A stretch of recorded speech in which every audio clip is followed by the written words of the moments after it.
하나님의 말씀 보시겠습니다. 하나님의 말씀은 사도행전 4장 32절에서 37절의 말씀입니다. 사도행전 4장 32절에서 37절 말씀입니다. 제가 하나님의 말씀을 봉독합니다. 믿는 무리가 한 마음과 한 뜻이 되어 모든 물건을 서로 통용하고 자기 재물을 조금이라도 자기 것이라 하는 이가 하나도 없더라. 사도들이 큰 권능으로 주 예수의 부활을 증언하니 무리가 큰 은혜를 받아 그 중에 가난한 사람이 없으니 이는 밭과 집 있는 자는 팔아 그 판 것의 값을 가져다가 사도들의 발 앞에 두매 그들이 각 사람의 필요를 따라 나누어 줌이라. 구브로에서 난 레위족 사람이 있으니 이름은 요셉이라. 사도들이 일컬어 바나바라 번역하면 위로의 아들이라 하니 그가 밭이 있음에 팔아 그 값을 가지고 사도들의 발 앞에 두니라. 아멘. 말씀을 통한 주의 은혜와 평강이 여기 모인 모든 자들 가운데 넘치기를 축원합니다.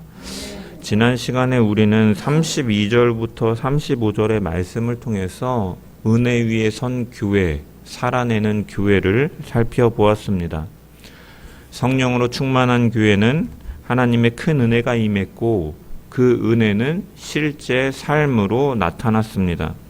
믿는 무리가 한 마음과 한 뜻이 되어 모든 물건을 서로 통용하고 자기 재물을 조금이라도 자기 것이라 하는 이가 하나도 없더라. 누가는 그 변화, 은혜를 통해서 변화된 그 대표적인 모습으로 물질에 대한 태도의 변화를 보여주고 있습니다. 자기 재물을 자기 것이라 하는 이가 하나도 없더라 라는 이 말씀은 개인의 소유권을 인정하지 않는 강압적인 어떠한 제도나 시스템이 아니라 하나님께서 주신 것이라는 믿음 속에서 자발적으로 나타내는 헌신의 모습이었음을 살펴보았습니다. 그렇다면 어떻게 이러한 일이 가능했는가? 무리가 큰 은혜를 받아라는 말씀처럼 하나님의 은혜 때문이었습니다. 초대교회 성도들은 사도들이 전한 십자가와 부활의 복음을 통해서 이 은혜가 중심이 되었고, 이 복음이 중심이 되었고, 이 복음을 통해 은혜를 경험한 것이죠. 그 결과 무엇이 일어납니까? 자신의 것을 붙들던 삶에서 다른 사람을 돌아보는 삶으로 변화된 것입니다. 우선순위가 달라졌고 하나님께서 원하시는 것을 생각하며 살아가게 되었던 것이죠. 그래서 전도와 선교가 이루어지고 서로를 돌보는 섬김이 자연스럽게 흘러나온 것입니다. 마치 컵에 물이 가득 차면 밖으로 흘러 넘치는 것처럼 은혜가 충만해지면 하나님의 사랑이 이웃에게로 흘러가게 되는 것이죠. 오늘 본문은 이러한 초대교회 성도들 중에 유독 한 사람의 이름 바나바가 등장하는 것을 보게 됩니다. 이것은 은혜 위에 선 공동체 전체의 모습을 보여주는 데서 나아가 그 은혜가 한 사람의 삶 속에서 어떻게 드러나는지를 바나바를 통해서 구체적으로 보여주고 있습니다. 그러므로 우리는 이 말씀을 통해서 은혜 위에 선 사람은 어떠한 모습으로 살아가는지, 그 은혜가 우리의 삶 속에서 어떻게 나타나야 되는지를 분명히 깨닫고 결단하는 시간 되기를 주의 이름으로 간절히 축원합니다. 36절에서 37절 말씀을 다시 한번 읽어보겠습니다. 시작.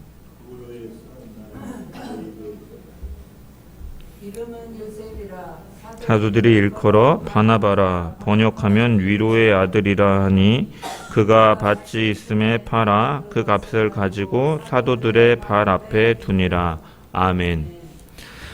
여기서 누가는 앞서 보았던 공동체 전체의 모습을 넘어서 그 은혜가 한 사람의 삶 속에 어떻게 드러나는지를 바나바를 통해 보여줍니다. 앞서 말씀드린 것처럼 초대교회는 모든 물건을 서로 통용하고 자기 재물을 조금이라도 자기 것이라 하는 이가 하나도 없더라 라는 말씀처럼 성령으로 충만하고 복음의 은혜로 변화되어서 복음을 선포하고 서로를 돌보는 공동체, 그러한 섬김이 넘쳐났던 것이죠. 그리고 그 많은 헌신 속에서 이름이 드러난 사람은 없습니다.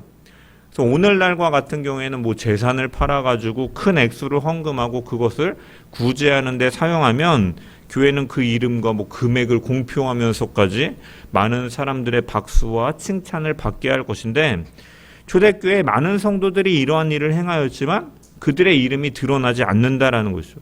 그렇다면 이름이 드러나지 않는 것의 의미는 무엇인가? 변화의 이유가, 그들이 그렇게 행하는 이유가 그들 자신에게 있지 않기 때문이죠. 사람에게 있지 않기 때문에. 그들이 특별해서가 아니라 하나님께서 큰 은혜를 베푸셨고 그 은혜에 대한 자연스러운 반응으로 나타났기 때문에 그들의 이름이 아니라 하나님께서 성령에 충만케 하시고 은혜를 주심을 통해서 이 일들이 일어났음을 성경은 말씀하고 있죠. 그러면서 누가는 말미에 한 사람의 이름 바나바를 언급합니다. 그럼 바나바가 특별해서냐? 결코 그런 것은 아니죠. 여러분 생각해 보시기 바랍니다. 어떤 봉사나 헌신을 하는 데 있어서 교회 전체적으로 모든 성도들이 같이 했는데 목회자가 특정 한 사람만을 칭찬하고 드러내고 자기의 이름을 언급하지도 않는다면 대부분의 사람들은 시험이 들고 낙심하는 게 다반사일 것입니다. 그런데 성경은 왜 바나바를 그럼 언급하고 있느냐? 이것은 바나바가 특별하거나 위대해서가 아니라 그가 이제 앞으로 사도행전의 전개에 있어서 진행에 있어서 그가 어느 정도 중요한 역할을 하게 되기 때문에 그 인물을 미리 보여주는 것이죠. 그래서 성경은 나중에 중요하게 등장하는 사람을 미리 슬쩍 예고편처럼 앞에서 보여주는 경우들이 종종 드러납니다. 대표적으로 창세기에 보면 38장에 이제 유다와 다말 사건이 여기서 해당되죠. 창세기를 읽다가 38장의 유다와 다말 이야기는 갑자기 삽입된 것처럼 이 문맥이 자연스럽지 않습니다. 그래서 신학자들은 창세기를 연구할 때 왜 38장이 뜬금없이 이 유다와 다말 이야기가 여기서 나오는가를 이해하지 못했습니다. 근데 사실은 연구를 하다 보니까 이것이 유대 문학적인 특징이 있음을 발견하게 되죠. 창세기 37장부터 보면은 이제 본격적으로 이제 야곱의 이야기를 지나서 요셉의 이야기가 시작됩니다. 그동안 선조들의 이야기, 창세기 12장부터 이제 아브라함의 이야기부터 진행될 때를 보면 아브라함의 이야기가 끝나갈 때쯤에 이어서 이삭의 이야기가 시작되고 이삭의 이야기가 끝나갈 때쯤에 이제 야곱의 이야기가 시작되죠. 그래서 이러한 상황을 볼 때 분명히 요셉이 선조들의 대를 이어서 약속을 상속할 것이라는 기대감을 독자들에게 갖게 하는 거예요. 그런데 장자라는 이 권한은 집안을 대표하고 집안을 이끌고 더 나아가서 형제를 다스리는 권한이 있는 사람이죠. 그래서 이 집안을 대표하고 집안을 이끌고 형제를 다스리는 권한이 누구에게 주어집니까? 창세기 49장의 야곱의 유언과 그 축복을 보면은 유다야 너는 내 형제의 찬송이 될지라 내 손이 내 원수의 목을 잡을 것이요 내 아버지의 아들들이 내 앞에 절하리이다 라고 말하죠. 물론 요셉 역시도 중요한 인물로, 그리고 므낫세와 에브라임이 그 축복을 받는 데 있어서 두 분깃을 받음을 통해서 이 소유에 대한 장자의 축복을 가져가는 것처럼 보이지만 실제로 그 장자권, 하나님께서 축복하시는 그 장자권은 유다에게로 가는 것이죠. 그래서 37장부터 요셉의 이야기가 시작되지만 사실은 38장에 유다와 다말의 이야기를 등장시킴을 통해서 독자들에게 요셉이 중요하지만 유다에게 관심을 가져라라는 의미 속에서 창세기가 기록된 것이죠. 그래서 결국 유다가 하나님의 축복, 이 장자권의 축복을 가져가고 예수 그리스도가 그 유다의 지파의 후손으로 오시는 것이죠. 이처럼 나중에 중요하게 등장하는 사람에 대해서 미리 언급하는 것이 이 유대문학의 특징이라고 할 수가 있어요. 마찬가지로 누가는 여기서 바나바에 대해서 언급을 하고 넘어갑니다. 왜냐? 바나바가 이 일을 하는 데 있어서 특별히 막 두드러졌던 사람이기 때문이 아니라 나중에 드러날 중요한 인물의 역할을 하는 사람이기 때문에.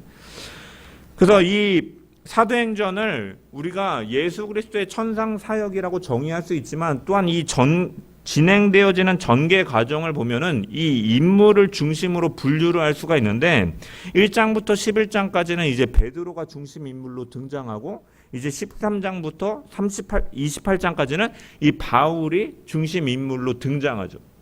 근데 베드로는 이 예루살렘과 유대의 복음화를 위해서 노력한 사람이고 바울은 여러분들도 잘 알다시피 예수님의 제자들을 핍박하다가 특별한 부르심을 받고 이방인 전도를 위해 힘쓴 사도이죠. 그런데 바울은 초대교회가 이 바울을 받아들일 수 있도록 수고하고 베드로와 연결하는 사람이 누구냐? 바로 바나바인 것이죠. 그래서 여기서 바나바가 한번 언급되는 것이죠. 그렇다면 바나바는 어떠한 사람인가? 36절은 그가 먼저 구브로에서 난 레위족 사람이다라고 언급하고 있습니다. 여기서 언급되는 이 레위족은 이 레위 지파를 가리키는 것이죠. 원래 12지파 가운데서 특별한 위치를 가지고 있는 지파입니다. 우리가 수요 예배 때 우리가 창세기부터 지금 신명기를 쭉 살펴보고 있는데 우리가 살펴본 것처럼 레위 지파의 특징은 무엇입니까? 다른 지파들은 땅을 이제 기업으로 받는 데 비해서 레위 지파는 하나님께서 땅을 기업으로 주시지 않습니다.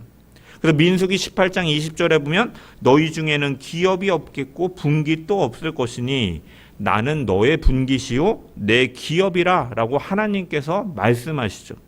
즉 레위인은 이 성막과 제사를 섬기는 역할을 하는 지파로서 다른 지파들처럼 땅을 소유하며 살아가는 것이 아니라 하나님 자신을 기업으로 삼고 살아가는 사람들이고 이스라엘 백성들에게도 그들이 롤모델로서 보여짐을 통해서 너희는 땅을 소유를 받지만 너희는 하나님을 분깃으로 여기고 그분을 섬기고 살라라는 의미 속에서 레위 지파가 사용되어지는 것이죠.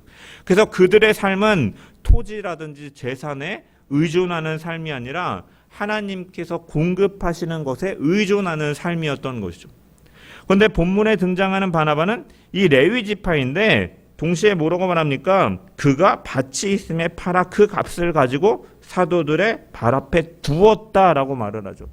그는 레위 지파였지만 재산을 가지고 있었다라는 것이에요.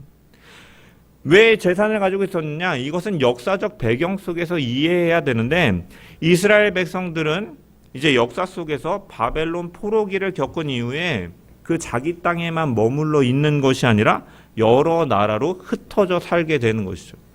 그래서 이렇게 본토를 떠나서 여러 지역에 흩어 살아가던 유대인들을 가리켜서 헬라어로 디아스포라, 그래서 디아스포라 유대인이라고 말하는, 그래서 디아스포라는 흩어진 사람들이라는 의미입니다.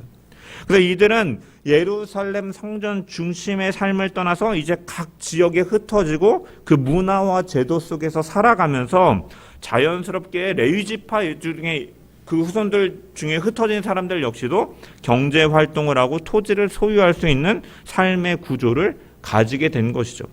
그래서 오늘 본문에 나오는 바나바도 구브로 출신의 디아스포라 유대인으로서 밭을 소유하며 살아갔던 자였다. 그래서 누가는 이 바나바에 대해서 소개하면서 굳이 그가 레위족 사람인데 그가 밭이 있음에 팔아 그 값을 가지고 사도들의 발 앞에 두었다라고 언급하고 있죠. 이렇게 언급하는 것은 그가 충분히 가지고 있지 않았던 사람이, 가질 수 없었던 사람이 아니라 가질 수 있었고 가지고 있었던 사람이지만 내려놓은 사람이라는 사실을 강조하기 위해서 이렇게 서술하는 것이죠. 즉 본문은 소유한 사람이 내려놓았다라는 것을 강조하고 있는 거죠. 그리고 이어서 이렇게 기록합니다. 밭이 있음에 팔아. 그가 이렇게 자신의 소유를 내려놓았는데 이 표현은 단순히 그가 헌금을 드렸다라는 의미가 아닙니다. 성경에서의 땅은 하나님께서 기업을 주실 때 그 땅은 어떠한 의미입니까? 아브라함에게 땅의 복을 주실 때 그것은 삶의 기반이 되는 재산이에요. 그래서 이 고대 근동에서 이 땅이라는 것, 후손이라는 것은 가장 큰 신이 주는 축복으로 여겼던 것 중에 하나이죠. 그러므로 바나바가 이 자신이 가지고 있던 이 땅을 팔아서 밭이 있음에 팔아서 드렸다라는 것은 어떠한 의미를 갖고 있느냐? 단순히 돈 몇 푼을 하나님께 헌금하였다라는 의미가 아니라 그 자신의 삶의 기반이 되는 것들을 정리하고 있다라는 의미인 것이죠. 이것은 단순한 나눔의 차원이 아니라 자신의 삶과 기준과 방향이 바뀌었음을 보여주고 있다는 것이에요. 그리고 이어지는 표현, 그 값을 가지고 사도들의 발 앞에 두니라. 당시에 발 앞에 둔다라는 표현은 단순히 전달했다라는 의미가 아니라 지난주에 살펴본 것처럼 그 권위 아래에 두고 맡긴다라는 의미를 가지고 있는 것이죠. 바나바는 자신이 판 재산을 스스로 판단해서 나누거나 사용하고 있는 것이 아니라 사도들의 발 앞에 둠으로써 그 사용과 분배에 대해서 공동체에게 그 권한을 넘기고 있는 것이죠. 즉, 이 행위는 단순한 헌신을 넘어서서 자신이 가지고 있는 주도권을 내려놓는 행위를 포함하는 것이죠. 내가 어떻게 쓸 것인가에 대한 결정권을 내려놓고 하나님의 공동체 안에서 사용되도록 맡긴 것이에요. 그래서 이러한 것들을 종합해보면 이 바나바가 한 행동은 그저 단순히 재산을 팔아서 헌금을 드렸다라는 것이 아니라 자기 중심에서 이제 하나님 중심으로 바뀌게 되었다. 내 뜻에서 하나님의 뜻을 이루는 삶의 방향이 바뀌게 되었다. 그동안의 주도권이 나에게 있었다면 이제 그 주도권이 하나님과 그 하나님께서 세우신 공동체의 질서 속에 자신의 주도권을 내려놓고 맡겼다라는 의미인 것입니다. 그리고 이 고백은 바로 성경 전체가 말하는 신앙의 핵심과도 연결되는 것이죠.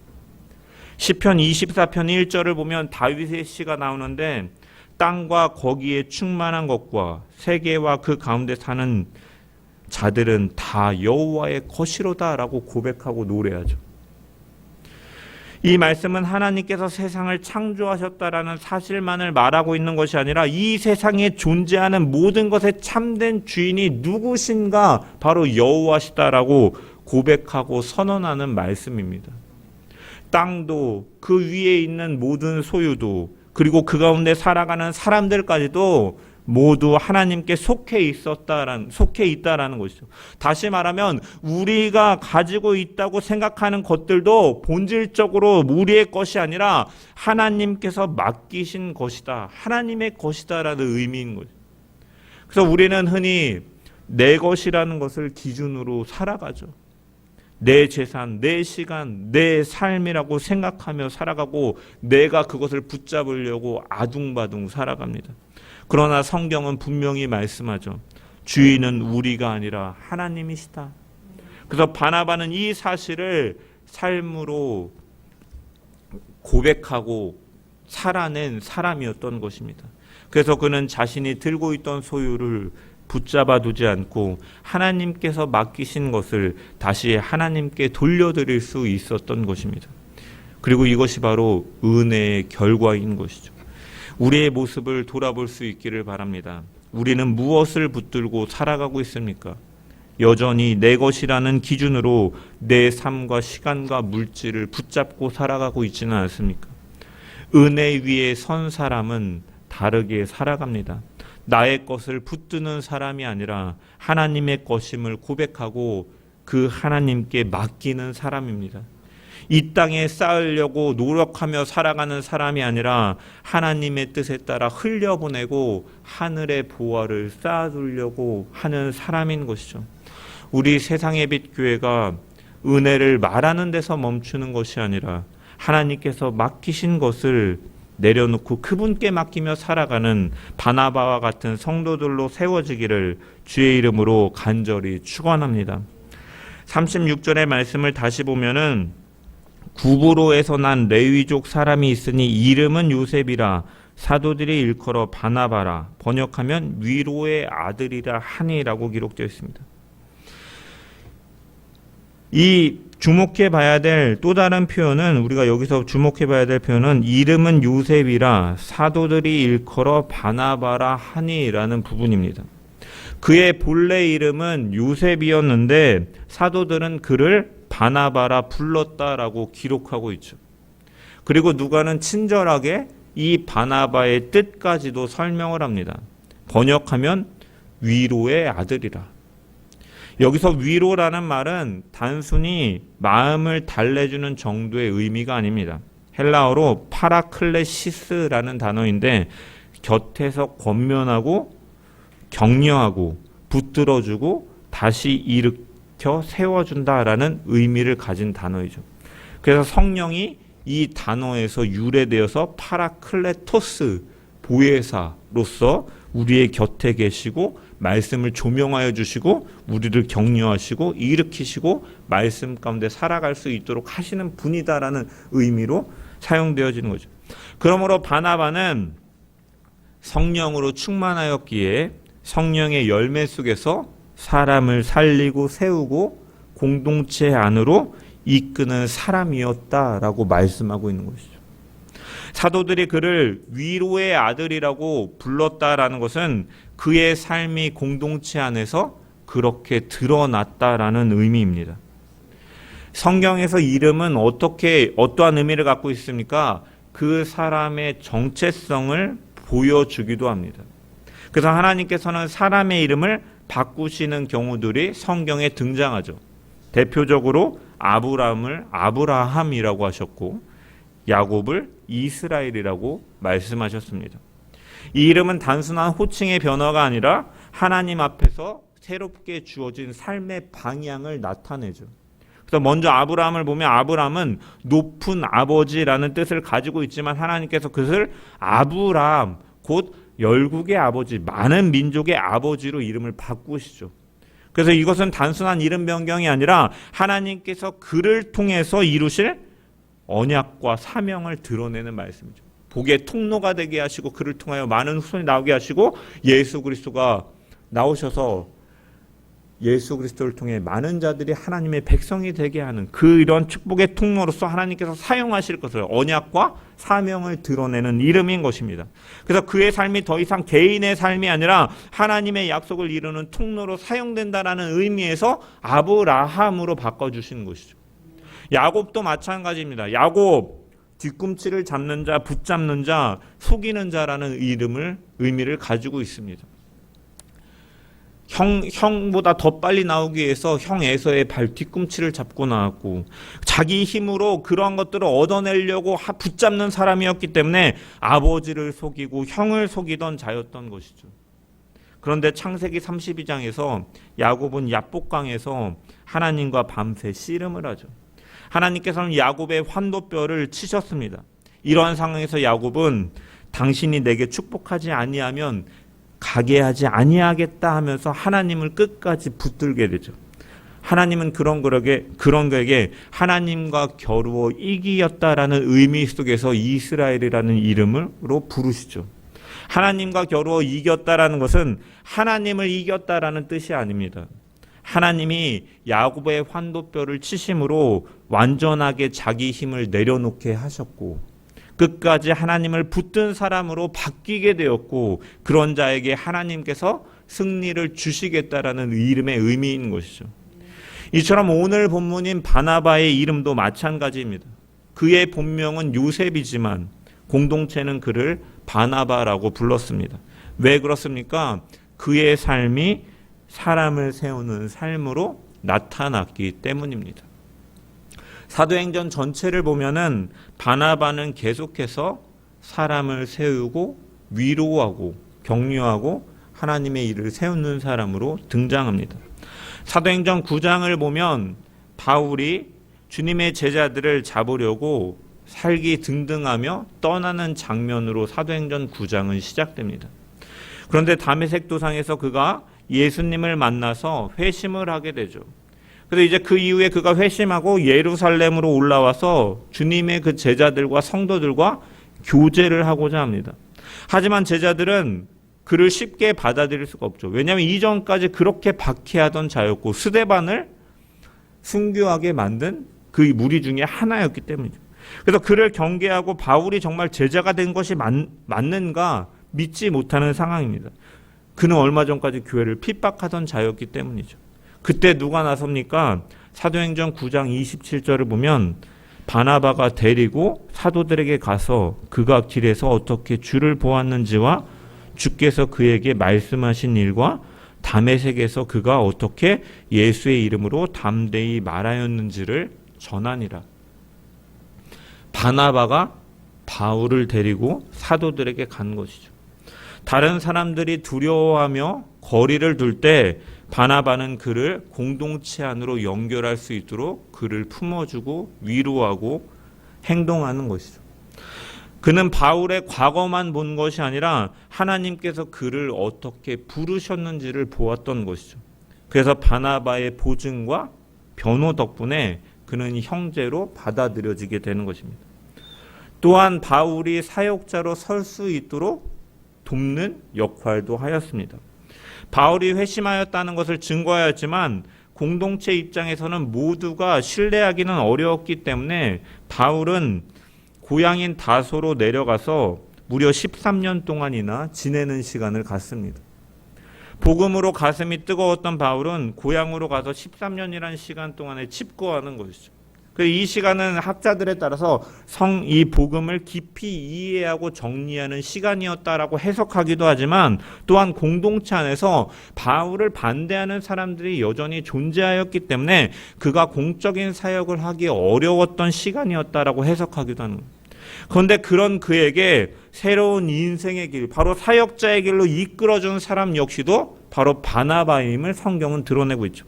사도행전 11장을 보면 안디옥 교회를 섬기는 자로 이제 예루살렘 교회에서 이 바나바를 파송하게 되는데 바나바는 이때 아무런 목회 경력도 없는 바울을 자신의 동역자로 부르고 있죠.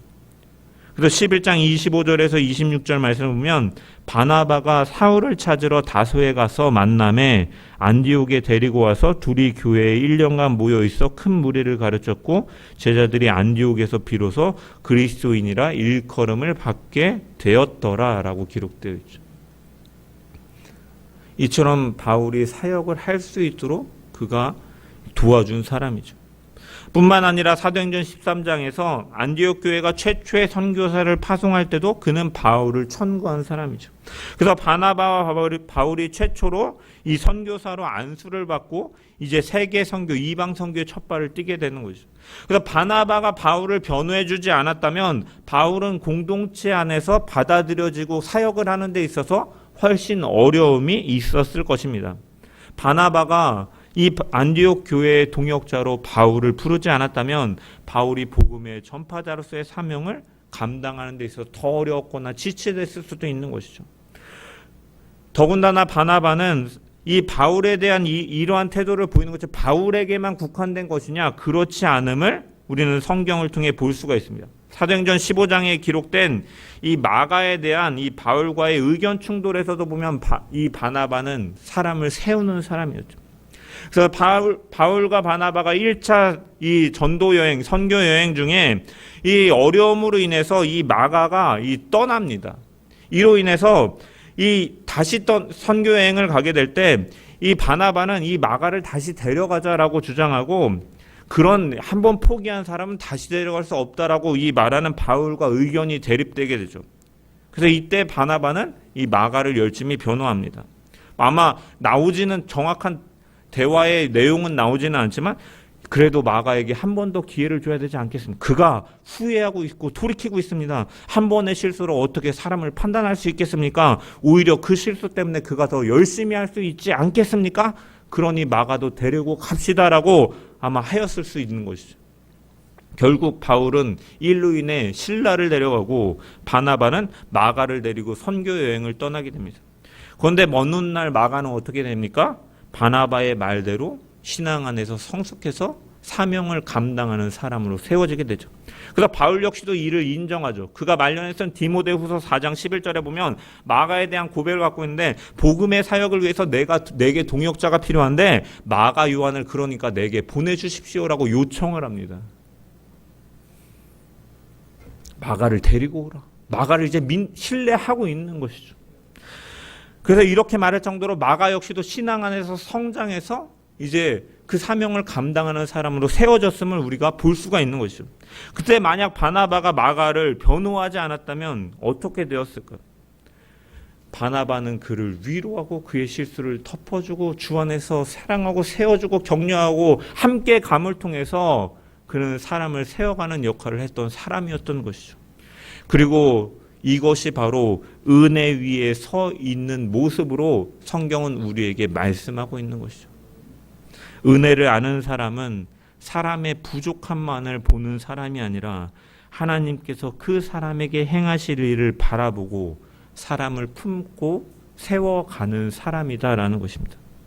바울이 과거 예수님의 제자들을 핍박한 일로 배척을 당할 때, 마가가 선교 여행 중에 중도 포기한 일로 환영받지 못할 때, 바나바는 위로와 격려를 통해서 하나님의 일을 감당할 사람을 세워가는 사람이었던 것이죠.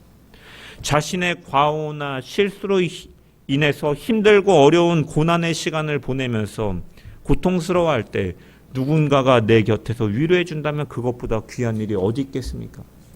그런데 그 참된 위로를 주시는 분, 치유할 수 있는 분이 한 분 계시죠. 고린도후서 1장 3절에서 4절 말씀을 보면 찬송하리로다. 그는 우리 주 예수 그리스도의 하나님이시요 자비의 아버지시요 모든 위로의 하나님이시며 우리의 모든 환난 중에서 우리를 위로하사 우리로 하여금 하나님께 받는 위로로서 모든 환난 중에 있는 자들을 능히 위로하게 하시는 이시로다. 바울은 찬양하죠. 우리를 위로해 주시고 격려해 주시는 하나님 아버지가 계시다라는 것입니다. 이것이 바로 우리들이 고난과 환난의 비바람 속에서도 주님을 찬송해야 될 이유다라고 밝히고 있는 것이죠. 그런데 하나님의 위로는 여기서 끝나는 것이 아니다라는 것이에요. 이사야 40장 1절을 보면 너희의 하나님이 이르시되 너희는 위로하라 내 백성을 위로하라 라고 말씀하십니다. 그래서 이 구절을 가지고 빌리 그레함 목사님은 하나님께서는 단지 우리를 위로하시기 위해서 우리를 위로하시는 것이 아니라 우리로 하여금 위로자가 되시게 하도록 위하여 우리를 위로하신다라고 설교하였습니다. 단순히 우리를 위로하시기 위해서 위로하시는 분뿐만이 아니라 우리가 위로자가 되게끔 하시기 위해서 우리를 위로하시는 분이시다라고 해석한 것이죠. 그러므로 우리는 하나님이 위로가 되시고 그 하나님이 은혜를 베푸셨고 우리가 그 은혜에 서간다면 우리는 위로자가 돼야 되는 것입니다. 어려운 사람, 가난한 사람, 병든 사람, 고독한 사람, 복음을 알지 못하고 상처 속에 신음하고 있는 자들에게 우리는 위로자가 되어야 될 줄 믿습니다. 바나바는 위로와 격려의 사람이었습니다. 바나바의 위로와 격려가 입양 선교에 중요한 역할을 했던 바울을 세우고 또한 마가 요한이라는 신앙인을 세우는데 귀한 역할을 감당했던 것이죠. 우리는 교회 안에서 또한 관계 속에서 복음 안에서 사람을 세우는 사람입니까? 누군가의 부족함을 보았을 때 쉽게 판단하고 밀어내지는 않습니까? 아니면 그 사람 안에서 하나님께서 일하실 가능성을 바라보며 붙들어주는 사람입니까? 은혜 위에 선 사람은 배척하는 것이 아니라 사람을 세워가는 사람, 주님의 사랑으로 포용하고 받아주고 권면하고 세워줌으로써 사람을 세워가는 사람입니다.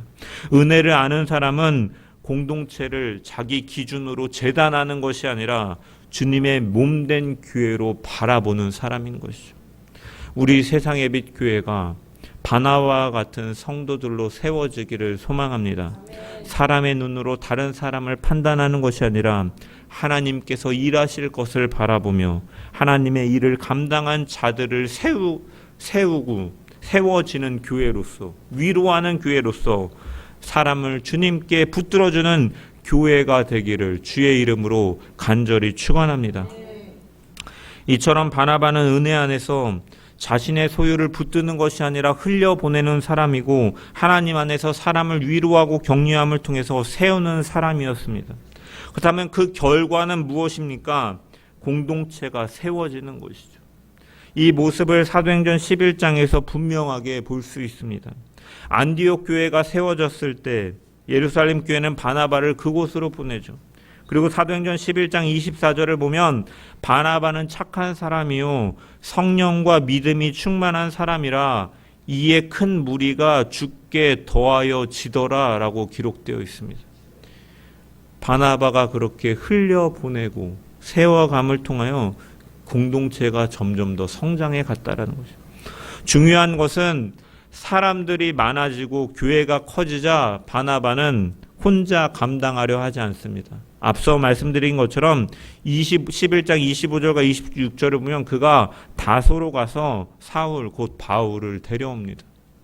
만약에 바나바가 자기 중심적인 사람이었다면 그는 결코 바울을 데려오려고 하지 않았을 것입니다. 잘 되고 있으니까 자기 자리를 더욱더 견고히 하려고 하고 자기의 영향력을 키우려고 했을 것입니다. 하지만 바나바에게 중요한 것은 자기 자신이 아니라, 자기 위치가 아니라 하나님의 일이었던 것이죠. 그래서 바울을 부르고 그가 오고 난 이후에 교회는 더욱 세워지고 결국 이방 평교의 중심 교회가 되는 것이죠. 이러한 과정에서 사도행전을 계속 읽어보면 중심 인물이 바나바에서 바울로 옮겨지는 것을 보게 됩니다. 그런데 그 과정 속에서 바나바는 어떠한 반응을 보입니까? 불평하거나 경쟁심을 가지는 것이 아니라 그는 조용히 이제 뒤로 물러나게 돼요. 왜 그렇습니까? 그게 중요한 것은 자신이 드러나는 것이 아니라 하나님의 나라가 드러나는 것이 그에게 중요했기 때문이죠. 그가 이러한 사역을 감당하며 공동체가 세워지는데 그의 모습은 어떠한 모습입니까? 자기가 그 가운데 사용되어지고 쓰임을 받고 자기가 추앙을 받고 드러나는 것이 목적이 아니라 하나님의 나라가 드러나는 것을 최우선으로 살아가는 사람이었음을 우리는 보게 되는 것이죠. 그리고 이것이 바로 은혜 위에 서 있는 사람의 모습인 것입니다. 은혜 위에 선 사람은 자기 중심적인 사람이 아닙니다. 자기를 드러내려고 하는 사람이 아니라 하나님을 드러내려고 하는 사람이죠. 선행을 하고 봉사를 하고 구제를 하는 것들도 자기의 만족을 위해, 보람을 위해, 자기가 칭찬을 받기 위해 하는 것이 아니라 하나님의 사랑을 드러내기 위해 하는 것이죠. 그래서 한 사람이 세워지고 그 한 사람을 통해 공동체가 살아나게 되는 것이죠. 사도 바울과 같은 위대한 사역자 뒤에는 바나바와 같이 섬겨주고 서포트해주는 사람이 있었던 것이죠. 그래서 우리는 우리의 모습을 돌아볼 수 있기를 바랍니다. 우리는 교회 안에 어떤 자리에 서 있기를 원하십니까? 하나님의 일은 눈에 보이는 자리만으로 이루어지는 것이 아닙니다. 오히려 보이지 않게 수고하고 섬기는 사람들을 통해서 더욱더 하나님의 교회는 이루어지는 것이죠. 우리 세상의 빛 교회가 자기를 드러내는 사람이 아니라 하나님의 역사를 드러내는 것이 비전이 되어서 하나님의 일을 이루어가는 교회요 성도, 은혜 위에 서 있는 자들 되기를 주의 이름으로 간절히 축원합니다. 말씀을 마무리합니다. 오늘 우리는 바나바라는 한 사람을 통해서 은혜 위에 선 사람이 어떠한 모습으로 살아가는지를 살펴보았습니다. 은혜 위에 선 사람은 자기 소유를 붙드는 사람이 아니라 하나님께서 맡기신 것을 하나님의 뜻에 따라 흘려보내는 사람, 하나님께 맡기는 사람인 것이죠. 내 것이라는 기준으로 사는 것이 아니라 하나님께서 주신 것이라는 믿음으로 물질과 삶을 사용하는 사람입니다. 또한 은혜 위에 선 사람은 사람의 연약함과 과거로만 판단하는 것이 아니라 하나님께서 맡기신 사람을 세워가는 사람인 것이죠. 사람의 부족함을 바라보는 데서 머무르는 것이 아니라 그 사람 안에서 일하시는 하나님을 바라보며 위로하고 격려하며 주님께 붙들어 세우는 사람인 것입니다. 그리고 그 은혜 위에 선 사람은 자기 자신을 드러내는 사람이 아니라 교회와 공동체를 세워가며 하나님의 나라를 드러내는 사람이죠. 자신의 자리와 역할을 지키려 하기보다는 하나님께서 이루어 가시는 일과 그 일들을 위해 다른 사람을 세우고 그 공동체가 건강하게 세워지도록 헌신하는 사람인 것입니다. 이 모든 모습은 바나바가 특별하기 때문에 나타난 것이 아닙니다. 은혜가 그를 그렇게 살도록 만든 것이죠. 은혜는 사람을 변화시킵니다. 하나님보다 앞세웠던 것을 내려놓게 하고 하나님께서 맡기신 사람들을 돌아보게 하고 교회를 세워가는 삶으로 살아가게 하는 것이죠. 그러므로 우리의 신앙을 돌아볼 수 있기를 바랍니다. 우리는 여전히 우리의 소유와 삶을 내 것이라고만 붙들고 살아가고 있지는 않습니까? 우리는 사람의 연약함을 먼저 바라보며 판단하고 있지는 않습니까? 우리는 우리의 이름과 자리가 드러나는 것을 원하고 있지는 않습니까? 은혜 위에 선 사람은 다르게 살아갑니다. 하나님께서 맡기신 것을 하나님의 뜻에 따라 흘려보내며 살아가고 하나님께서 맡기신 사람을 세우며 살아가고 하나님께서 세우신 교회를 위해 자신을 내어놓는 삶으로 살아가는 줄 믿습니다. 우리 세상의 빛 교회가 하나님께서 맡기신 것을 흘려보내고 또한 맡기신 사람을 세우고 하나님께서 세우시는 공동체를 위해 살아가는 바나바와 같은 성도들로 세워지기를 주의 이름으로 간절히 축원합니다. 그 은혜가 우리의 삶 가운데 나타나고 삶의 예배로 드려지기를 주의 이름으로 간절히 축원합니다. 우리 시간 찬양하시고 말씀을 붙잡고 합심하여 기도하겠습니다.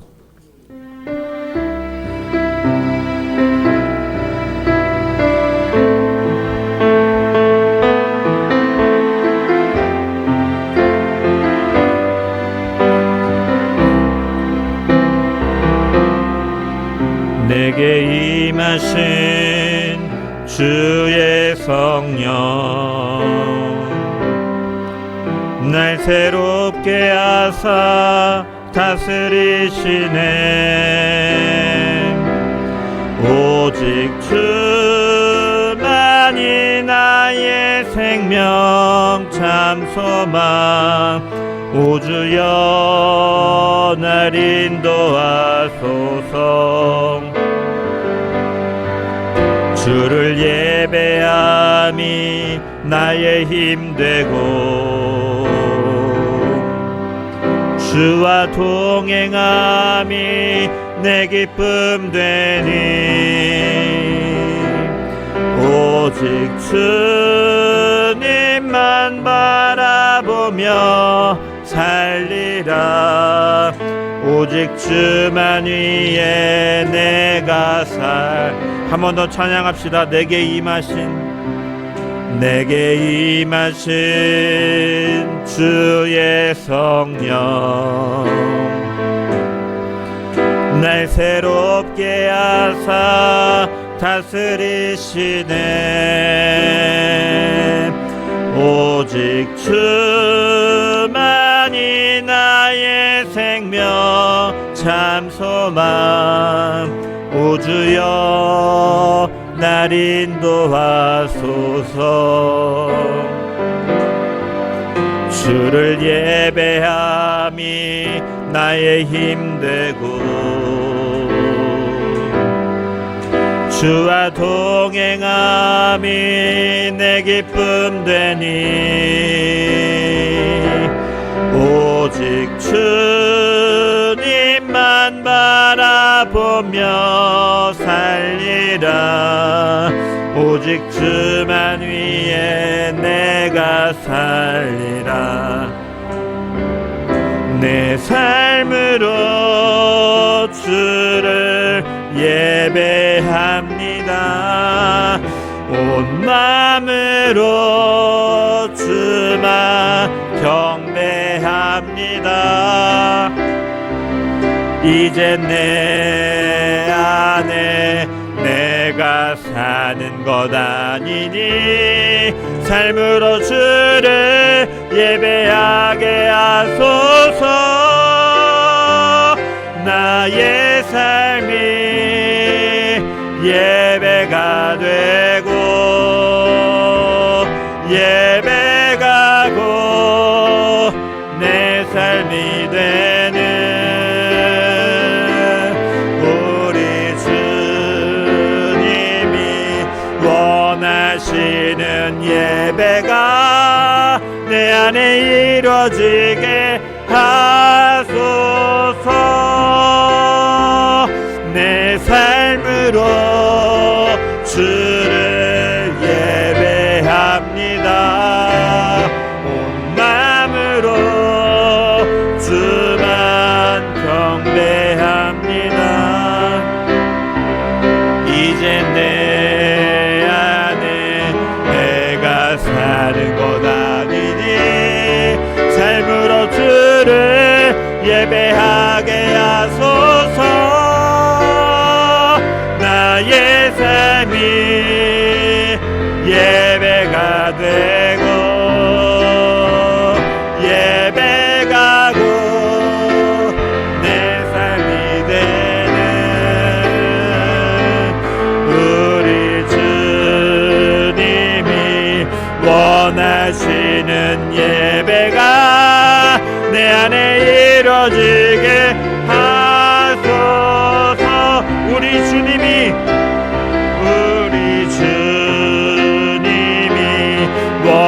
원하시는 예배가 내 안에 이루어지게 하소서. 우리 이 시간 말씀 붙잡고 기도할 때